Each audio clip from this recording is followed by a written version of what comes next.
دنیاوی محبت اگر کسی لڑکے کو لڑکی سے ہو جائے تو 24 گھنٹے اسی کے عشق میں مبتلا ہوتا ہے، اٹھتے بیٹھتے اسی کا تصور اسے ستاتا ہے، 24 گھنٹے اسی سے باتیں کرتا ہے، نہ حرام دیکھتا ہے نہ حلال دیکھتا ہے۔ یہ تو دنیاوی محبت کا تقاضا ہے، اگر چڑھ جائے تو اس کا رنگ سر چڑھ کے بولتا ہے۔ جو اب حضرات محترم، آقا کریم علیہ الصلاۃ والسلام سے اپنے تعلق کو مضبوط کرنا ہر مسلمان کے لیے بے حد ضروری ہے۔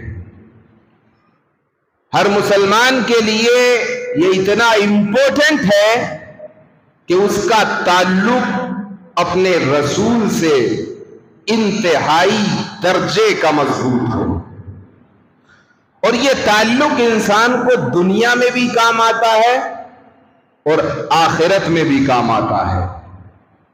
دنیا کی کامیابی بھی نسبت رسول سے ہے اور آخرت کی کامیابی بھی نسبت رسول سے ہے۔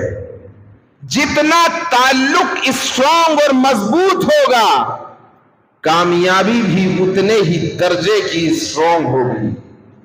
دنیا میں کامیابی چاہیے تو نسبت رسول پختہ ہونا چاہیے، رسول سے تعلق مضبوط ہونا چاہیے، اور آخرت میں کامیابی چاہیے تب بھی رسول سے تعلق مضبوط ہونا چاہیے، رسول گرامی وقار سے نسبت پختہ ہونا چاہیے۔ تو پتہ کیا چلا؟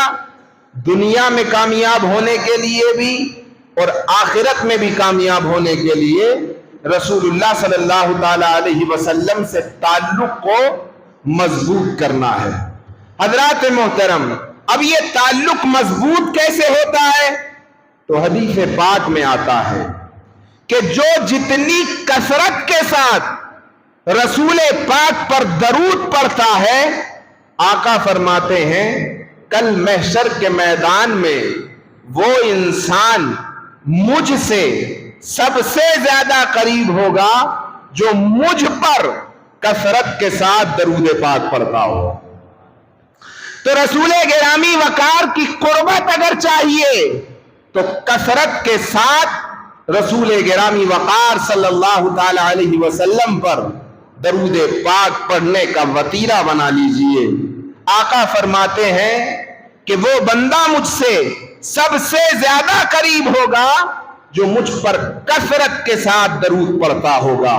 حضرات محترم، اور محبت کا تقاضا بھی یہی ہے، پیار کا تقاضا بھی یہی ہے، الفت کا تقاضا بھی یہی ہے، پریم کا تقاضا بھی یہی ہے کہ انسان کو جس سے زیادہ محبت ہوتی ہے وہ اٹھتے بیٹھتے اسی کا تذکرہ کرتا ہے، کھاتے پیتے اسی کے راگ الاپتا ہے۔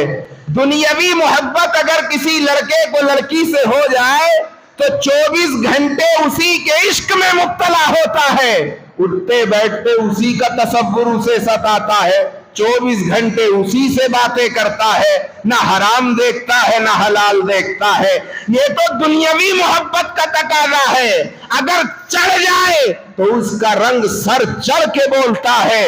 جو ابدی محبت ہے، جسے تجھے دنیا میں بھی کامیاب کرنا ہے، جسے تجھے آخرت میں بھی کامیاب کرنا ہے، پھر اس کے عشق کا تقاضا بھی یہی ہے کہ جب اس کی محبت تیرے دل کے اندر ہو، جب اس کا پریم تیرے دل کے اندر ہو، تو اٹھتے بیٹھتے اسی کا تذکرہ ہونا چاہیے، سوتے جاگتے اسی کا راگ الاپنا چاہیے، اٹھتے بیٹھتے اسی کی محبت ہونا چاہیے۔ تو محبت کا یہ تقاضا ہے کہ وہ سر چڑھ کے بولتی ہے۔ اگر دنیا کی محبت ہو جائے تب بھی وہ سر چڑھ کے بولتی ہے، اور اگر مولا کی محبت ہو جائے تب بھی وہ سر چڑھ کے بولتی ہے۔ تو کہنے کا مقصد یہ ہے کہ جس سے انسان کو محبت ہوتی ہے، انسان اسی کے راگ الاپتا ہے۔ انسان اسی کا تذکرہ کرتا ہے، انسان اسی کے گیت گاتا ہے۔ تو حضرات محترم، جو یہ دنیاوی محبت ہے یہ تو بس فنا ہونے والی محبت ہے۔ اس محبت کے راگ الاپو، اس محبت کا تذکرہ کرو، اس محبت کے گیت گاؤ جو نہ تو دنیا میں ختم ہوگی، نہ قبر میں ختم ہوگی، نہ حشر میں ختم ہوگی، جو تجھے دنیا سے اٹھائے گی اور جنت ساتھ لے جائے گی، جو تجھے دنیا سے اٹھائے گی اور جنت تک لے جائے گی۔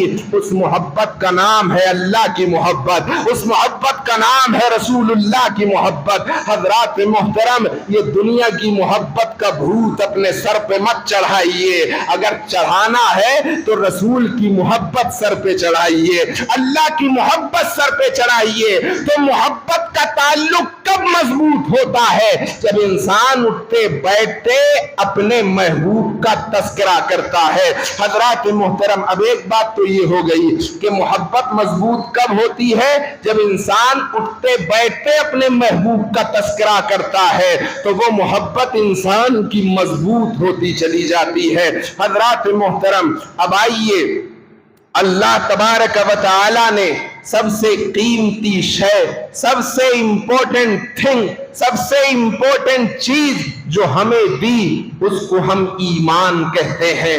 حضرات محترم، آج انسان ہر چیز کی حفاظت کر رہا ہے، لیکن افسوس صد افسوس کہ اپنے ایمان کی حفاظت نہیں کر رہا۔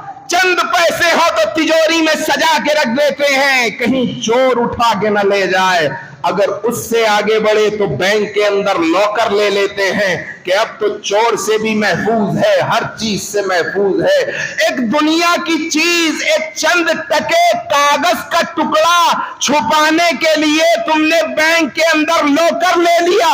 حضرات محترم، وہ کاغذ کا ٹکڑا جس کی کوئی اہمیت نہیں ہے، کوئی حیثیت نہیں ہے، اس کو بچانے کے لیے بینک کا لاکر لے رہے ہیں آپ، اور وہ ایمان جس کی بنیاد پہ جنت اور جہنم کے فیصلے کیے جائیں گے، وہ ایمان جس کی بنیاد پر انسان کی ابدی زندگی کا فیصلہ ہوگا، وہ ایمان جس کی بنیاد پر بتا دیا جائے گا کہ یہ جہنمی ہے اور یہ جنتی ہے، اس کو بچانے کے لیے آپ کچھ نہیں کر رہے ہیں۔ یہ بہت بڑا المیہ ہے۔ حضرات محترم، اللہ نے ہم کو ایمان دیا تھا، اس ایمان کی حفاظت کے لیے ہم کیا کر رہے ہیں، کون سی چیز کر رہے ہیں؟ کیا آپ نہیں جانتے کہ آخری وقت تک شیطان آپ کے ایمان کو چھیننے کی کوشش کرتا ہے؟ مرتے وقت بھی شیطان آپ سے یہ چاہتا ہے کہ آپ کے ایمان کو چھین لے۔ آپ کون سی ایسی چیز کر رہے ہیں جس سے آپ کا ایمان پروٹیکٹ ہو جائے؟ حضرات محترم، ایمان کو بچانے کی کوشش کیجئے۔ اب آئیے ایمان پر آتے ہیں۔ ایمان کیا ہے؟ حضرت علامہ راغب اصفہانی فرماتے ہیں ایمان امن سے مشتق ہے، اور ایمان کے معنی کیا ہے کہ نفس اور دل یہ مطمئن ہو جائے اور انسان کے دل سے خوف نکل جائے۔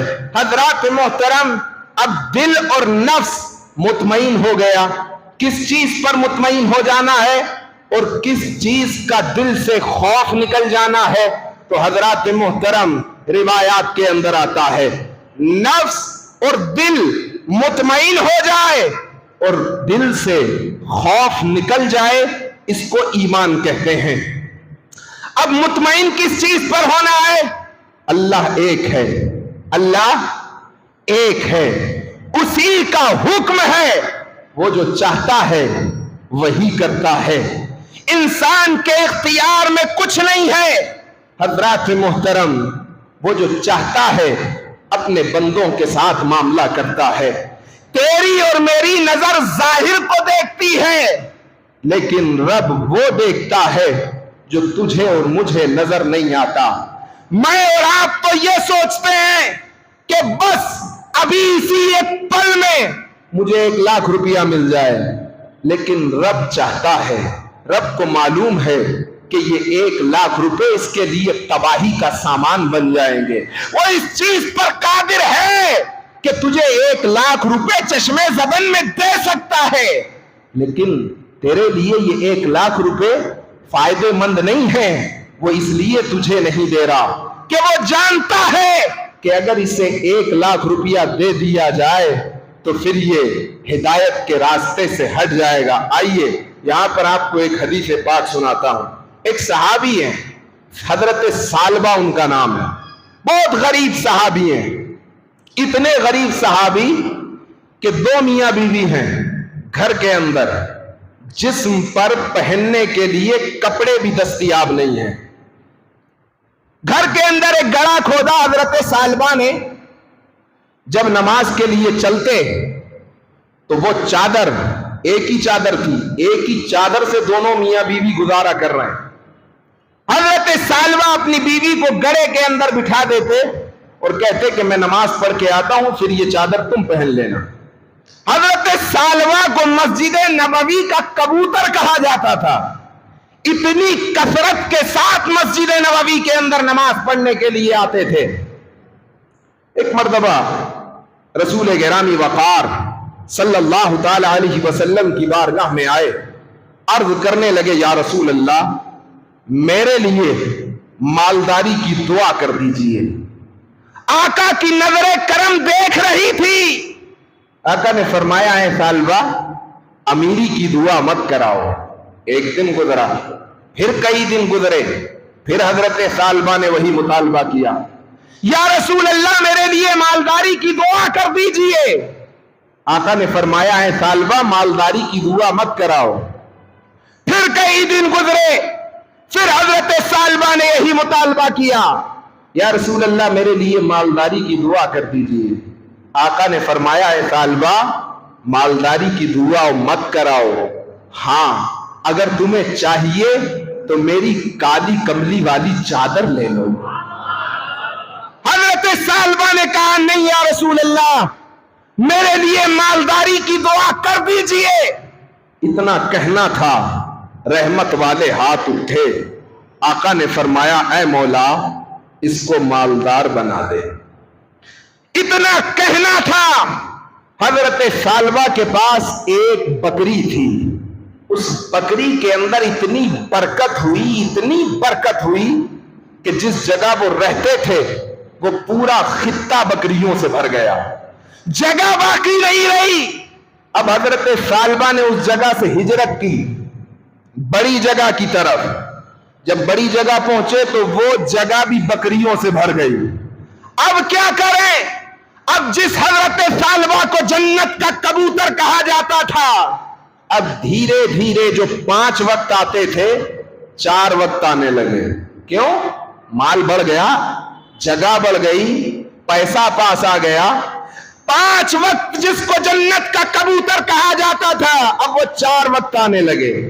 اب جب مال بڑھا تو 4 وقت میں 4 وقت ختم، 3 وقت آنے لگے۔ اب 3 وقت آنے لگے، اب مال زیادہ بڑھا تو اب 3 وقت بھی نہیں 2 وقت آنے لگے۔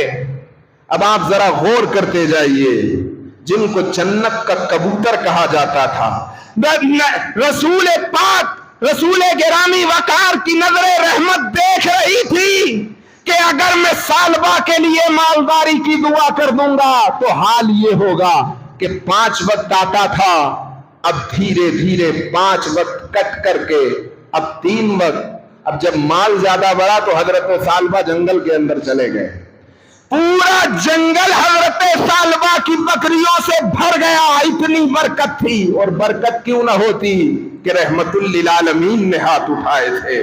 حضرات محترم، اب حال یہ ہے کہ جس کو جنت کا مسجد نبوی کا کبوتر کہا جاتا تھا، جو 5 وقت مسجد نبوی میں آ کے نماز پڑھتے تھے، اب 1 وقت بھی آ کے مسجد میں نماز نہیں پڑھ رہے۔ کوئی ہفتہ جاتا کہ نماز پڑھنے کے لیے آتے، اور حالت تو یہ ہوئی کہ جو ہفتہ آتے تھے وہ بھی ختم۔ اب جانتے ہیں کیا ہوا؟ آقا کریم ظاہری طور پہ اس دنیا سے تشریف لے جاتے ہیں۔ حضرت ابو بکر صدیق کا زمانہ آتا ہے، حضرت عمر کے دور میں حضرت عمر فاروق رضی اللہ تعالی عنہ نے زکوٰۃ وصول کرنے کے لیے، کیا؟ زکوٰۃ وصول کرنے کے لیے حضرت ثعلبہ کے پاس آدمی بھیجے۔ کہا کہ جاؤ ثعلبہ کو اللہ نے بہت مال دیا ہے، اس سے زکوٰۃ وصول کر کے آؤ۔ تو حضرت ثعلبہ کے پاس جیسے ہی صحابی رسول جاتے ہیں تو زبان سے ایک جملہ ادا کرتے ہیں حضرت ثعلبہ، کیا اب رسول اللہ صلی اللہ علیہ وسلم نے ٹیکس بھی لگا دیا ہے؟ اب دیکھیے رسول کی نظر کہاں تک دیکھ رہی تھی کہ اگر مالداری کی دعا کر دوں گا تو حضرت ثعلبہ کا حال کیا ہوگا۔ تو حضرات محترم، اسی لیے اللہ جو کرتا ہے وہ بندے کے حق میں بہت بہتر ہوتا ہے۔ اگر رب نے 1 روپیہ دیا ہے تو اس پر خوش رہیے، اگر 100 دیے ہیں تو اس پہ بھی خوش رہیے کہ یہ 100 روپے میرے لیے بہت بہتر ہیں، یہ 1 روپیہ میرے لیے بہت بہتر ہے، کیونکہ میرا رب جانتا ہے کہ اس میں میرے لیے کیا بہتری ہے۔ تو حضرات محترم، اس رب کی رضا پہ جو بندہ مطمئن ہو جاتا ہے، اسی چیز کو ایمان کہا جاتا ہے۔ دل سے خوف نکال دو، کس چیز کا؟ جہنم کا خوف نکال دو، جہنم کا خوف نکال دو۔ کیوں کہ جب بندہ مومن ہو جاتا ہے تو پھر اس کو جہنم کا خوف نہیں رہتا۔ کیوں؟ اس لیے نہیں رہتا کہ جب بندہ مومن ہوتا ہے تو مومن کے لیے اللہ نے وعدہ فرمایا ہے کہ ہم اس کو جنت کے اندر داخل کریں گے۔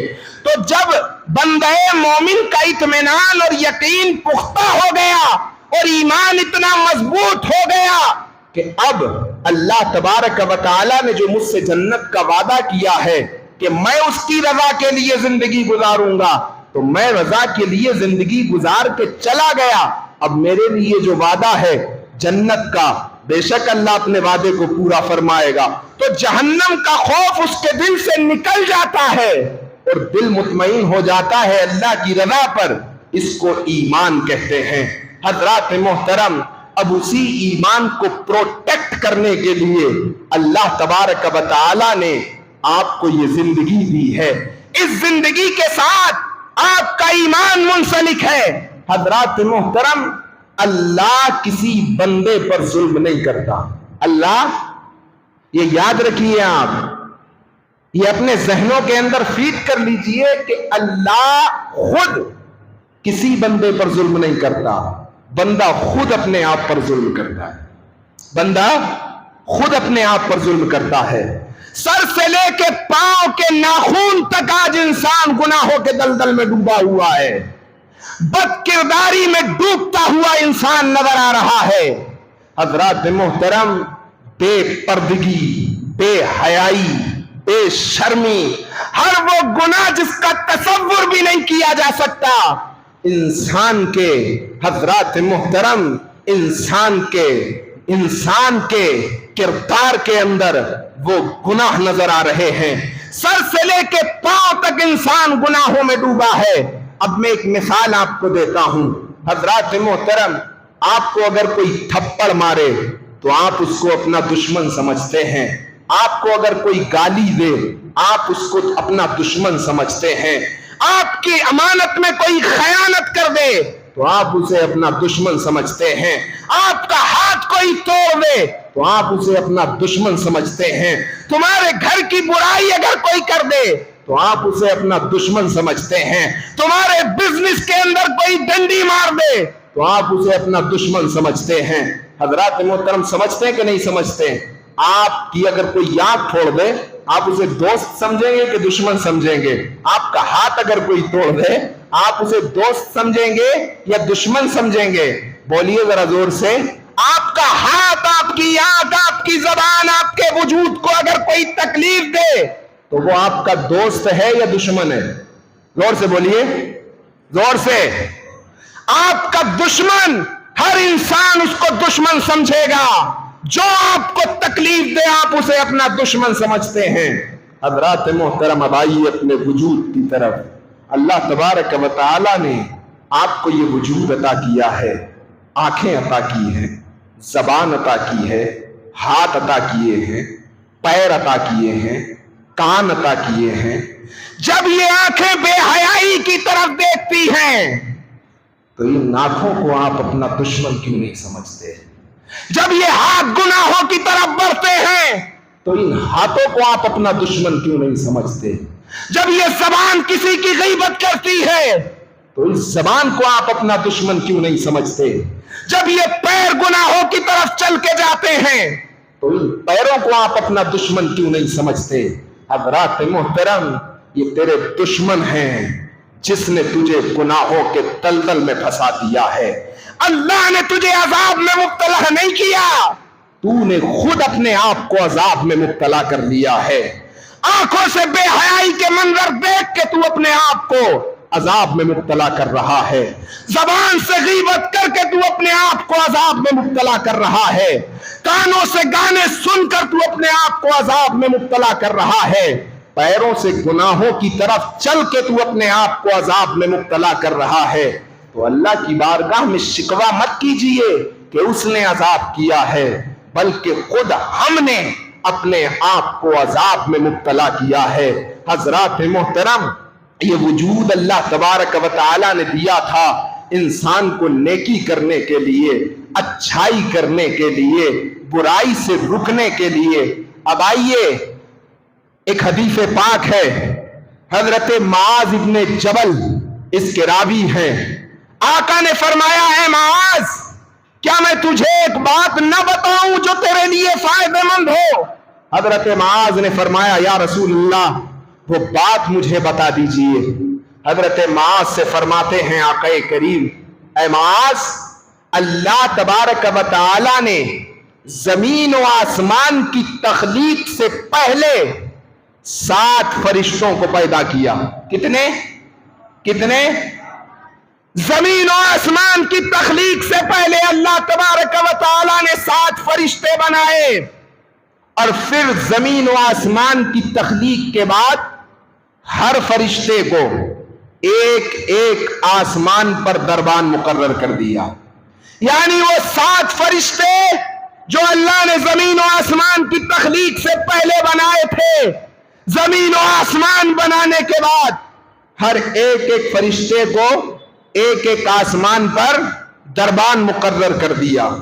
حضرات محترم، اب آگے حضرت معاذ فرماتے ہیں، آقا نے فرمایا کہ جب انسان عمل کرتا ہے تو اس کے عمل کو یہ ہر مسلمان جانتا ہے کہ ہمارے اور آپ کے کاندھوں پر 2 فرشتے ہیں، نام کیا ہے ان کا؟ زور سے بولیے، کیا؟ زور سے بولو، یہ سبق بھی تمہیں یاد نہیں ہے؟ ہر انسان کے کاندھوں پر 2 فرشتے ہیں، زور سے بولو، زور سے آواز آنی چاہیے، کیا نام ہے ان کا؟ کرامن کاتبین۔ دائیں جانب کا فرشتہ نیکی لکھتا ہے اور بائیں جانب کا فرشتہ گناہ لکھتا ہے۔ دائیں جانب کا فرشتہ نیکی لکھتا ہے اور بائیں جانب کا فرشتہ، زور سے لکھیے، گناہ لکھتا ہے۔ اچھا، دنیا کے اندر بہت سارے عمل ہیں، انسان جب نیکی کرتا ہے تو اس کی نیکی لکھی جاتی ہے، اور جب گناہ کرتا ہے تو گناہ لکھے جاتے ہیں، لیکن ایک عمل ایسا ہے کہ جب انسان کرتا ہے تو دونوں فرشتے لکھتے ہیں۔ آپ نیکی کریں گے تو فرشتہ نیکی لکھے گا، آپ بدی کریں گے تو فرشتہ بدی لکھے گا، نیکی کی تو بدی والا نہیں لکھے گا، نیکی والا لکھے گا، اور آپ نے اگر بدی کی تو نیکی والا نہیں لکھے گا، بدی والا لکھے گا۔ ایک چپ ہے، ایک لکھ رہا ہے، لیکن ایک عمل ایسا ہے کہ جب آپ کرتے ہیں تو دونوں فرشتے لکھتے ہیں۔ وہ عمل کون سا ہے؟ وہ عمل ہے درود پاک۔ جب آپ درود پڑھتے ہیں تو ایک کاندھے کا فرشتہ 10 نیکیاں لکھتا ہے، دوسرا فرشتہ 10 گناہ مٹاتا ہے، اور اللہ انسان کے 10 درجے بلند کرتا ہے۔ تو نیکی کا فرشتہ نیکی لکھے گا، بدی کا فرشتہ بدی لکھے گا۔ 2 کاندھوں پہ فرشتے ہیں جن کا نام ہے کرامن کاتبین، یہ انسان کی نیکی اور بدی لکھتے ہیں۔ جب انسان کی نیکی ہر روز اللہ کی بارگاہ میں پیش کی جاتی ہیں تو ان نیکیوں سے سورج کی طرح روشنی نکلتی ہے، ان نیکیوں سے چمک نکلتی ہے، ان نیکیوں سے نور نکلتا ہے۔ جب فرشتہ انسان کی نیکی لے کر کے پہلے آسمان پہ پہنچتا ہے تو پہلے آسمان کا فرشتہ آواز دیتا ہے رکو. وہ فرشتے جو اللہ نے زمین و آسمان کی مخلوق سے پہلے پیدا کیے تھے اور زمین و آسمان کی تخلیق کے بعد ہر فرشتے کو ایک آسمان پر دربان مقرر کیا. انہی فرشتوں میں سے پہلا فرشتہ جب یہ فرشتے انسان کی نیکی لے کے پہلے آسمان پہ پہنچتے ہیں، اور نیکیاں کیسی؟ جن سے نور نکل رہا ہے، نیکیاں وہ جو چمک رہی ہیں، دمک رہی ہیں. جب پہلے آسمان پہ فرشتہ پہنچتا ہے نیکی لے کے تو پہلے آسمان کا فرشتہ دربان کہتا ہے رکو، کیا لے کے آئے ہو؟ یہ فرشتے کہتے ہیں انسان کی نیکی لے کے آئے ہیں، اللہ کی بارگاہ میں پیش کرنا ہے. وہ فرشتہ جب ان نیکیوں کو دیکھتا ہے تو کہتا ہے جاؤ، یہ جہاں سے لے کے آئے ہو اور جس بندے کے پاس سے لے کے آئے ہو اس کے منہ پہ مار دو، اس کے منہ پہ مار دو. اس بندے کی نہ بخشش ہو سکتی ہے نہ مغفرت ہو سکتی ہے. لے کے کیا جا رہا ہے فرشتہ؟ ذرا غور کریے، کیا لے کے جا رہا ہے؟ کیا نیکیاں. کیا لے کے جا رہا ہے؟ پہلے آسمان کا فرشتہ کہتا ہے نہ اس کی بخشش ہو سکتی ہے نہ مغفرت ہو سکتی ہے، یہ نیکیاں اس بندے کے منہ پہ مار دو، یہ نیکیاں اللہ کی بارگاہ میں قبول نہیں ہیں. فرشتہ پوچھتا ہے کیوں؟ کہا یہ جس کی نیکیاں لے کے آئے ہو یہ مسلمانوں کی غیبت کرتا ہے. کیا کرتا ہے؟ زور سے بولیے، کیا کرتا ہے؟ 90% آج تیرا اور میرا معاشرہ غیبت کے اندر مبتلا ہے. گلی گلیاروں کے اندر غیبت، چوک چوراہوں پہ غیبت، گھروں کے اندر غیبت. جہاں دو آدمی بیٹھتے ہیں غیبت شروع ہو جاتی ہے. آپ جانتے ہیں غیبت زنا سے زیادہ شدید گناہ ہے. غیبت زنا سے زیادہ بڑا گناہ ہے. جہاں 3 بندے بیٹھے غیبت شروع، اس کی ناک بڑی چپٹی ہے، اس کے کان بڑے چھوٹے ہیں اور بات بڑی یوں کرتا ہے، ارے اس کے پاس مال آ گیا، پتہ نہیں کون سا حرام کام کر رہا ہے، ارے اس نے تو گھر بنا دیا، مار دی ڈنڈی، لگتا کسی کو ٹوپی پہنا دی. جہاں 4 آدمی بیٹھے غیبت شروع. اب آپ سمجھیں آپ کی نیکیاں اوپر جا رہی تھیں لیکن غیبت کی بنیاد پر وہ اعمال آپ کے منہ پہ مار دیے گئے. جہاں 4 بندے بیٹھے غیبت شروع. حضرات محترم فرشتہ کہتا ہے یہ جو غیبت کرنے والا ہے نہ اس کی نمازیں قبول ہیں، نہ اس کے حج قبول ہیں، نہ اس کے روزے قبول ہیں، مار دو اس کے منہ پہ. تو حضرات محترم غیبت سے بچیں. وہ بات جو دوسرے کے اندر موجود ہی نہ ہو، پیٹھ پیچھے بات کرنا، یہ تو غیبت ہے. آج کل تو معاملہ یہاں تک چلا گیا ہے کہ 4 آدمی بیٹھ کر کے فلاں کی غیبت کرتے ہیں اور طرح طرح کی بہتان تراشیاں کرتے ہیں. کیا؟ ارے وہ تو حرام کام کر رہا ہے. اب وہ چیز اس کے اندر موجود ہی نہیں ہے. آپ جس کے بارے میں گفتگو کر رہے ہیں وہ چیز اس کے اندر موجود ہی نہ ہو تو یہ تو بہتان تراشی ہو گئی، یہ تو غیبت سے بڑھ کے گناہ ہو گیا. حضرات محترم، اور حال اتنا بے حال ہو رکھا ہے، اللہ اکبر کبیرہ. اب جس زبان سے غیبت کریں گے آپ اس زبان سے دعائیں قبول ہوں گی. سچ بولیے آپ. تو ہمارا معاشرہ کس نہج پہ پہنچ چکا ہے؟ غیبت کو ختم کر دیجئے، ہر حال میں اللہ کا شکر ادا کیجئے. حضرات محترم، یہ غیبت کرتا تھا، اس کے اعمال اس کے منہ پہ مار دو. اب آئیے دوسرے آسمان کا حال بھی سن لیں. اب فرشتے ایک انسان کی نیکی لے کر کے چلے، پہلے آسمان پہ پاس ہو گیا. ہو سکتا ہے ایسا بندہ ہوگا جو غیبت نہ کرتا ہوگا، اس لیے پہلے آسمان سے اسے جانے دیا. دوسرے آسمان پہ پہنچا، دوسرے آسمان کا فرشتہ دربان بولا کیا لائے ہو؟ کہا فلاں بندے کی نیکیاں لائے ہیں. کہا ذرا دکھاؤ تو. جب نیکیاں دیکھی جاتی ہیں تو حضرات محترم دوسرے آسمان کا فرشتہ دربان بولتا ہے لے جا کے مار دو اس کے چہرے پہ، پھینک دو یہ اعمال اس کے منہ پہ جہاں سے لے کے آئے ہو. کہا کیوں؟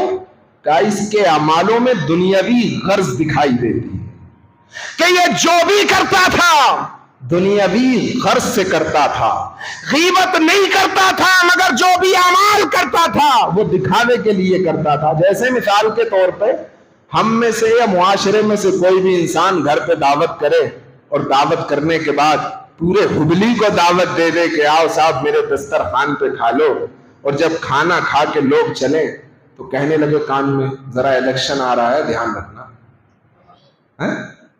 یہ ایک مثال دی میں نے آپ کو کہ الیکشن آ رہا ہے ذرا دھیان رکھنا۔ تو کھانا کھلایا کس غرض سے؟ الیکشن میں جیتنے کے لیے۔ تو یہ جو کھانا تو نے کھلایا یہ اللہ کی رضا کے لیے نہیں کھلایا، یہ اس لیے کھلایا کہ کرسی مل جائے۔ تو ایسے کے اعمال بھی اللہ کی بارگاہ میں قبول نہیں ہوتے۔ حضرات محترم، مثال کے طور پہ یہ تو ایک مثال دی میں نے آپ نے، بہت سارے لوگ ایسے ہوتے ہیں کہ میں حج کروں گا، حج سے آنے کے بعد لوگ مجھے کیا کہیں گے؟ حاجی صاحب، دور سے دیکھتے ہی ہاتھ اٹھ جاتا ہے، او حاجی صاحب۔ اور یہ تو ٹرینڈ چلا ہے۔ دیکھیے معاشرے کا کتنا بڑا اثر ہوتا ہے انسان کے اوپر۔ آج کے دور کے اندر اگر کسی کے سلام کا جواب نہ دو تو حضرات محترم اس کی اتنی زیادہ غیبت کرتا ہے، ارے فلاں نے تو میرے سلام کا جواب نہیں دیا۔ بھائی تو نے سلام کا جو طریقہ ہے اس طریقے پر سلام کب کیا؟ انسان کھڑا ہے، ہاں سامنے والا کھڑا ہو، ہاتھ ہلا دیا جی، یوں ہاتھ ہلا رہے ہیں، کیا مطلب ہے صاحب ہاتھ ہلانے کا؟ ہاں ایسے ہاتھ ہلا کے سلام ہوتا ہے؟ اور اگر جواب نہ دو تو لوگوں میں جا کے برائیاں کرنا شروع کر دیتے ہیں۔ صاحب میں نے تو سلام کیا تھا، فلاں آدمی نے جواب ہی نہیں دیا۔ صاحب تو نے سلام کیا ہوتا تو جواب دیتے ہیں۔ اب وہاں سے کھڑے ہو کر کے یوں ہاتھ ہلا دیا، کیا مطلب بتائیے اس کے ہاتھ ہلانے کا؟ ایسے سلام کیا جاتا ہے؟ سلام کریے، السلام علیکم، جواب آئے گا وعلیکم السلام۔ تو آپ نے حج کیا اللہ کی رضا کے لیے نہیں کیا، اس لیے کیا کہ آپ کو لوگ حاجی کہیں۔ آپ نے نماز پڑھی اس لیے کہ آپ کو لوگ نمازی کہیں، تو لوگ کہیں گے نمازی، اللہ آپ کا بدلہ دنیا میں دے دے گا لیکن آخرت میں آپ کے لیے کچھ باقی نہیں ہوگا۔ حضرات محترم، تو دوسرے کے اعمال منہ پہ مار دیے گئے، کیوں؟ اس لیے کہ اس کے اعمال میں خود غرضی تھی۔ اس نے عمل اللہ کی رضا کے لیے نہیں کیا بلکہ خود غرضی کے لیے کیا۔ اب چلیے آئیے تیسرے کی طرف چلتے ہیں۔ جب فرشتے تیسرے کا اعمال لے کے جاتے ہیں تیسرے آسمان پر تو فرشتہ کہتا ہے ذرا رک جاؤ، دکھا تو دو اعمال۔ اب ہو سکتا ہے جس کے اعمال جا رہے ہوں وہ غیبت سے بچ گیا ہو، خود غرضی سے بچ گیا ہو۔ اب جب تیسرے آسمان کا فرشتہ کہتا ہے دکھاؤ اس کے عمل، جب فرشتے دکھاتے ہیں عمل تو کہتا ہے فرشتہ دربان تیسرے آسمان کا، یہ اعمال لے کے اسی کے منہ پہ مار دو جا کے، نہ اس کی بخشش ہو سکتی ہے نہ مغفرت ہو سکتی ہے۔ فرشتہ پوچھتا ہے کیوں؟ کہا یہ تکبر کرنے والا ہے۔ کیا کرنے والا ہے؟ کیا کرنے والا؟ تکبر کرنے والا ہے۔ حضرات محترم، تکبر صرف اور صرف اللہ کو زیبا ہے، تکبر صرف اور صرف رب العالمین کو زیبا ہے۔ تجھے مجھے کائنات میں کسی انسان کو تکبر زیبا نہیں ہے۔ تو جو تکبر کرتا ہے اس کے اعمال بھی اللہ کی بارگاہ میں اس کے منہ پہ مار دیے جاتے ہیں۔ تو حضرات محترم، تکبر سے بچیں، غیبت سے بچیں، برائیوں سے بچیں، بے حیائیوں سے بچیں، بد کردارگی سے بچیں، ہر اس چیز سے بچیں جس میں اللہ کی ناراضگی ہے، اور ہر اس چیز کی طرف آئیں جس میں اللہ اور اس کے رسول کی رضا ہے۔ قانون الہی اور قانون رسول کے مطابق زندگی گزارنے میں امن ہے، شانتی ہے، پیار ہے، محبت ہے، اور قانون الہی اور قانون رسول کے خلاف زندگی گزارنے میں تباہی ہے، بربادی ہے، بے کردارگی ہے، بے پردگی ہے، بے حیائی ہے۔ تو حضرات محترم، زندگیوں کو کامیاب کرنا ہے اور ایمان کو پروٹیکٹ کرنا ہے تو زندگی گزاریں قانون الہی کے مطابق، قانون رسول کے مطابق۔ استغفر اللہ ربی من کل ذنب خطیۃ واذنبته واتوب الیہ۔ استغفر اللہ ربی من کل ذنب خطیئۃ ما ذنبتہ واتوب الیہ اشہد ان لا الہ الا اللہ واشہد ان محمدا عبدہ ورسولہ.